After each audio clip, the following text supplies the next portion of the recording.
the 18th of January 2022. Our head of state should be an Australian citizen, should be one of us, not the Queen or King of the United Kingdom. No one can give a genuine justification for the enormous amount of time and money it would take to become a republic. From news.com.au. I'm Andrew Bucklow, and I've got news for you. Should Australia ditch the Queen as our head of state and become a republic?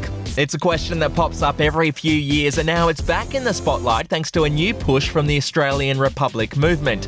Now listen, if you're not entirely sure what becoming a republic means or what effect it would have on Australia, don't worry, okay? We're going to break it down for you in this episode. We'll hear from a Republican about why we should sever ties with the royal family. We'll hear from a monarchist about why we shouldn't. And we're also going to hit the streets to find out how everyday Aussies really feel about this whole brouhaha. Australia is a constitutional monarchy. That means the Queen is our head of state. But she obviously lives in the UK, so the Queen has a representative in Australia called the Governor-General. Australia's current Governor-General, David Hurley, was appointed back in 2019. David Hurley has been sworn in as the nation's 27th Governor-General, beginning his commission with a powerful statement highlighting the importance of the Indigenous culture to this nation. Each Governor-General stays in office for about 5 years and they get paid pretty bloody well, about $425,000 every year. As for what their role is, here's Tony Brampston from The Australian on Sky News. But a lot of people don't truly understand the role of the Governor-General in our system. Not only do they dissolve Parliament, swear in ministers and give assent to bills, but there's an important behind-the-scenes role that they play in advising and cautioning and warning Prime Ministers if they need it.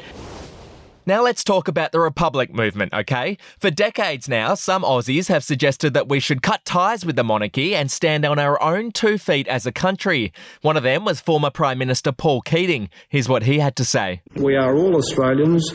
We share a continent. We share a past, a present and a future. And our head of state should be one of us.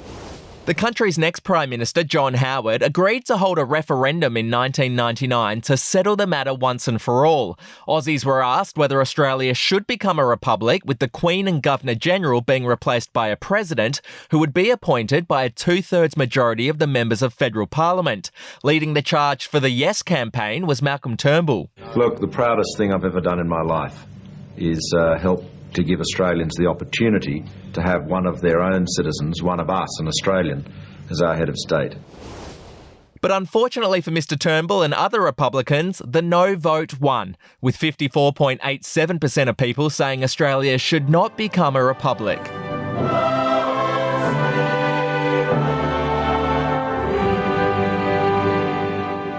The 1999 referendum wasn't the end of the discussion, though. Every few years, the topic of whether Australia should become a republic resurfaces. Recently, it's been back in the headlines for a number of reasons, because the royal family's been in absolute chaos. Were you silent or were you silenced? The latter. Because Barbados parted ways with the Queen and became a republic last year. At the stroke of midnight, President Dame Sandra Mason replaced Queen Elizabeth as head of state. Bells rang out in the capital, Bridgetown, signalling the transition. And because the Australian Republic movement recently came up with a new model that it thinks would convince Aussies to vote yes if another referendum were to be held. Peter Fitzsimons is a former Wallabies star. He is a journalist and author. He's married to the delightful Lisa Wilkinson, and he's also the chair of the Australian Republic movement. Peter, let's start with a couple of reasons about why you think Australia should be a republic. All right, I'm going to choose to believe that you already know the answer. As a young man, I can't believe you don't know, but you've got to play the game. Okay, the answer is hashtag FFS. For God's sake, you know, we're in the third decade of the 21st century. We're a proud sovereign nation, and the fact is we're getting our head of state from a family of English aristocrats living in a palace in England. You know, I mean, this was fine, I guess in the early 1900s, and it sort of passed muster in the 1950s when our Prime Minister, Sir Robert Menzies, famously said to Queen Elizabeth II, "I did but see her passing by." and yet I love her till I die. Well, here we are now. I mean, we're 80 years on from those remarks, and you know, we as a nation, we punch above our weight in any field you care to name. In military input over the decades in various wars, I spent a lot of time writing books on that. In sport, in science, in theatre, in art, in contributions to the world economy. You know, we're a proud, wonderful, robust people, and yet somehow we also say to the world, "What? Run our own show? You mean be completely freestanding beneath the Southern Cross? No, we can't do that. No, we've got to, no, wait, we've got to hold England's hand. No, it'll all turn to hell in a handcart." You know, I mean, it's something where I have to rein myself in because, I mean, it's something that really shouldn't need explanation. But, you know, if you want an explanation, that is it. It is a matter of our national dignity that we're 120 years, 122 years, 21 years since Federation. Our people have been here not for 100 years, not for 200 years, not for 250 years. We've been here for 65,000 years. And when we become a republic, it will be a recognition of that fact that we're not transplanted Brits. We're a freestanding people beneath the Southern Cross who should run our own show. And when we become a republic, we'll run our own show. So the Australian Republic movement has come up with a new model, one that's different from the one that people voted down in the 99 referendum. Explain the new model to me in the simplest way possible. Okay, and I'll give you the context of it. I've been chair of the Republic movement 6 or 7 years, and I love it, and I love the people, and I love our supporters, but there's always been a problem, and that is that there are two broad factions of republicanism in Australia. There's minimalism on the one hand, which I was certainly a very passionate minimalist, which was minimum change from what we have now. As you perhaps probably know, the way it works now is when the Prime Minister wants a new Governor General, he or she makes a decision and then is reduced to asking an unelected lady in England for her approval and says, as a democratically elected leader of Australia, is it all right with your unelected Englishness who I've decided to choose? She writes back and says, yes. Minimalism says, instead of doing that, the duly elected, democratically elected Prime Minister of Australia makes a decision about who it should be and then should write to the Parliament of the people down the hall and saves the cost of a postage stamp and says, how about it? And if he or she gets a 2/3 majority, then on with it. So a system like that. Direct elections say absolutely under no circumstances do we want an appointed Governor General. We, the Australian people, want to have I say we want to have a vote. So the model those two models have been going at each other within republicanism for at least 2 decades. It's what scuppered the 99 referendum, because in fact we don't, in the Republic movement, we no longer say the 99 referendum. We talk about the referendum in the late 1900s, but that is what scuppered it, because there were the direct electionists who said, absolutely not, we're not monarchists, but we're not going to vote for that model. So over this last 6-7 years that I've been involved, we, with my executive committee and our national committee and our members, came to the decision the only way through is to find a model that will satisfy both sides. And obviously, absolutely obviously, it's not possible to find a model that'll satisfy both sides, but we have come up with a model that will get as much from each side as we can hope for. And the essential model is that each state and territory puts forward a eminent person, a nominated position for head of state, and that'll give you 6 states, 2 territories. That gives you 8. The federal parliament nominates 3 people. That gives you a field of 11. And you vote simply the way you do for the House of Representatives, numbered boxes. Who of these people do you like? Would you like to see as our head of state? And part of the criticism that's come, and there's been, there has been criticism of it. There was always going to be criticism of it, particularly from people that I particularly admire, people like Paul Keating. He's the only Prime Minister that's had the wherewithal to absolutely say we should be a republic, and he's a very passionate devotee of the minimalist model. Now, he's been, he and several other people that have been involved in the 99 referendum have been critics of it. They're, absolutely expected.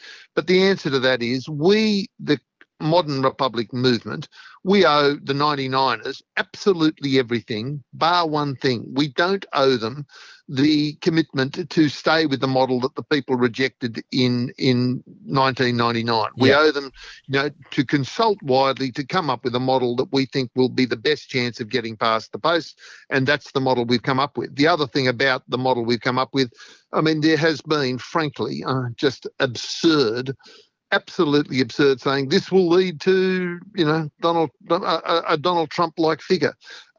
Actually, no. The model that we've come up with, but anybody that cares to actually delve into, you don't even need to delve into the detail, delve into the broad brushstrokes. The model we've come up with is not a powerful model. It's not a powerful position. It's a mostly ceremonial position. It's not setting policy agendas. It's not having the power to thwart legislation. It doesn't even have the power to dismiss the Prime Minister. It's somebody that is the representative of dignified Australia overseas, welcoming foreign heads of state, somebody who represents the people in a totally non-partisan way. What would the head of state be called under your model? Very good question. The problem with calling the head of state the president is the moment you say the word president, people see the American model. They see, American president, the president, Andrew landed at Andrews Air Force Base and blah, blah, blah. And, that's the problem with calling it the president. I personally, purely personally, not as chair of the ARM, I speak personally, I would like something like elder. So it would be saying the national elder would be something whereby you're not saying this is a presidential figure with, red carpet and hoopla and 21 gun salutes. This is somebody who's a national eminence gris, somebody who is, represents the dignity of Australia. And so elder would do me. I also would love an purely Indigenous word if there was one. Some people not mockingly, but in fun, say boss cocky, as one. I don't know. It's something that other people say just leave it as Governor General, because we all understand the role of the Governor General, but that is to be discussed. Andrew, before you ask me the next question, I want you to jump down off your news.com.au fence. Yes. And talk to me as an Australian. Are you with us, brother? The only question I have, Peter, if we become a republic, we're out of the Commonwealth Games, right? Andrew, this is on your honour. This is on your honour to see if this makes the cut or this ends up on the cutting room floor, because I'm recording it too. Okay? The answer to that is there's 54 nations in the Commonwealth. At last count with Barbados, I think it's now up to 39 of them are republics. The Commonwealth Games is for members of the Commonwealth, and the vast majority of those nations are republics. So the answer is we'll still be in the Commonwealth Games. We'll still get 50 gold medals. We're still good to go. So now have we got you? I'm on board. You can sign me up, okay? If I have to sign a form, I'll sign a form. Now, I do have another question. Under your model, who do you think would be a good person to nominate? Who would be someone you'd like to put forward? Okay, and the answer to that is we've had wonderful people. We've had some wonderful governors general in recent years. You're too young to remember, I'm sure. Are you born in the 1980s or 1990s? I guess. I'm an 80s boy. Yep. Okay, so in your early life, there was a Governor General by the name of Sir William Dean, and he was an absolute standout. And for me, one of the finest moments of his Governor Generalship was that we had a thing called the Swiss Canyon tragedy, where tragically we lost 18 Australians in a Swiss Canyon. I think they were on a kayaking expedition. Sir William was on a RAF jet within hours. He went to Switzerland. The 18 coffins were brought back on board, and he represented the national grief in that instance. Dame Quentin Bryce was a very good one. I thought Sir Peter Cosgrove was a very good one. We've had lots of good ones, and I would like somebody of that ilk, an eminent Australian who's achieved a lot of things in another field that would represent us. I mean, who would it be? Again, a lot of people, and I certainly, in a perfect world, it'd be wonderful if our first head of state was an Indigenous Australian, but that's not for me to choose. That would be under our model. It would be the Australian people. But I must say, I'm sure that if this model were to be embraced, of that 11, I'd be very surprised if there weren't one or several Indigenous Australians. And I think so many people feel that it would be wonderful to have an Indigenous Australian as our first head of state, homegrown, that they would have a start. They'd have a wonderful advantage there, because so many people feel that democratically that would be expressed in the vote, I would expect. Where to from here? Are you hoping for another referendum? Of course, we want another referendum. And look, where to from here is things like this, exactly what we're doing here. You'll be honest enough to run every word, and people will understand the model. But part of the problem is a lot of people. I mean, I've got some wonderful nieces and nephews, and one of my nieces who's particularly politically involved, she says, I love you, Uncle Pete, but this is not in my top 3 priorities. For her, number 1 is climate change, number 2 is Indigenous recognition, Uluru Treaty and voice and so forth. And I accept that. We don't think that we're we don't think that we're absolute top priority of any government. But I do think that in a nation quite divided on so many issues, that this would be a wonderful national unifying project. Philip Benwell has been the national chairman of the Australian Monarchist League since 1993, and in the 1970s, how about this, he was awarded the Order of the British Empire. Philip, thank you so much for coming on I've Got News for You. Thank you. Okay, so I started by asking Peter Fitzsimons to give me 3 reasons why Australia should become a republic. So I'll start by asking you for 3 reasons of why Australia shouldn't and why we should remain a constitutional monarchy. We should remain as we are because it is the safest system yet known. It blocks politicians from absolute power. It's the only system that does that. It is the model that is proposed hands power to the politicians. Our current system blocks politicians, and that is extremely important. We have a track record of over 120 years of stability and continuity, and that must be worth something. Okay, when you say that it doesn't give politicians absolute power, and that's what's good about the constitutional monarchy system, can you just explain that a little bit more for me? Well, politicians have enough power because the head of the government is the Prime Minister, and he is the person that administrates the affairs of the country. The Governor-General is the guardian of the Constitution and is totally and absolutely independent and above party politics. The Governor-General is the representative of the Queen and the Crown, and the Crown is at the basis of our Constitution. With any Republican model, the Crown will be removed, and along with the Crown will be the uncodified reserved powers and the precedents that go along with it. It would open the doorway for politicians to take advantage and bypass the Constitution in every way that they can. We all know that politicians want more and more power. They don't like the checks and the balances that are on them within our current Constitution. And that is why so many politicians on all sides of politics support a republic. So you're worried that if we became a republic, that we could have someone like Donald Trump come to power and, try and overrule the rules of the land and basically stay in power for as long as possible? Easily.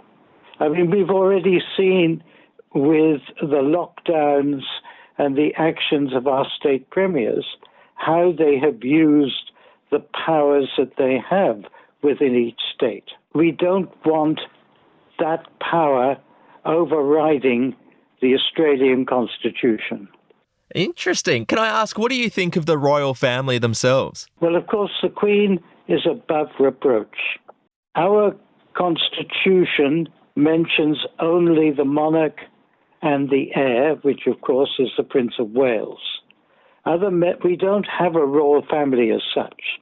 But having said that, nevertheless, members of the Queen's family are important and become involved in supporting the Queen.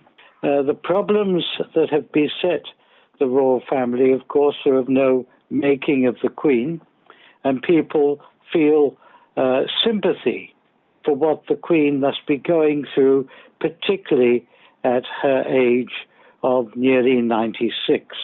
As far as the Duke of York is concerned, we shouldn't forget that he is subject to the rule of law, as are all members of the royal family, just as we are. And he, therefore, has to face trial. It's a civil trial. No criminal charges have been brought against him. But that shows that the rule of law applies to him just as much as it does to anyone else. I have all these scandals that you've just mentioned there. You mentioned, obviously, Prince Andrew is having those issues in court. Prince Harry obviously quit the royal family and has done a series of devastating interviews about the treatment from his father. Prince Charles is the heir to the throne. He struggles with popularity a little bit due to the way that he treated Diana. Has any of that dented your faith and confidence in the royal family? No, because the most important thing is the system, regardless of who is the monarch. I mean, we have been tremendously fortunate for 70 years in having as our monarch a lady who is totally and absolutely above reproach and has dedicated her whole life to her people. Prince Charles himself is one of the hardest working royals. He raises more money for charity than anyone else in the world. He has the Prince's Trust and so many charities that he dedicates his time to. He will be a good king. The only unfortunate thing is that he has his passions on which he is vocal, but he has indicated that when he becomes king, he will obey convention and be silent on any controversial issue. Well, we will wait to see what happens with this Republican debate. Philip Benwell, thank you so much for taking the time to chat. Thank you very much. So what do you reckon? Should we become a republic or just stick with the monarchy? Now, because I'm a dedicated journalist, I actually risked getting COVID and hit the streets to ask people that very question. Should Australia become a republic? I think yes. I'm not sure of the point of the royal family in Australia or anywhere really. They're born into privilege and I think they should go. Definitely not. It should stay with the monarchy. Don't fix what isn't broken already. And it's a sign of stability. I think so, only because I think there's the royal family have just a lower level of relevance right now, and they also don't seem like that very nice people, like just with the whole Prince Andrew thing. And I think they were mean to Meghan Markle. Absolutely. I think we're a country that's outgrown the need for the UK and the Queen. We're a strong, independent country. I think it's a bit embarrassing, actually, that we're not already. This is an issue I'm a little bit torn on because you've got to think about this is something that's been in place for a very long time. What does it look like for Australia? And if it isn't broken, should we fix it? Not until the Queen dies. After that, I reckon it's free game. No one wants Charles, but the Queen, everyone loves her. I think we should. I think the probably soon-to-be death of the Queen is probably a good time for us to cut ties with the royal family. Well, there you have it. The majority of people located within 500 metres of my office think Australia should become a republic. I'm not really sure that qualifies as an accurate poll, but it's all I had time for, okay? Thanks for listening to I've Got News for You. I'll chat to you again tomorrow.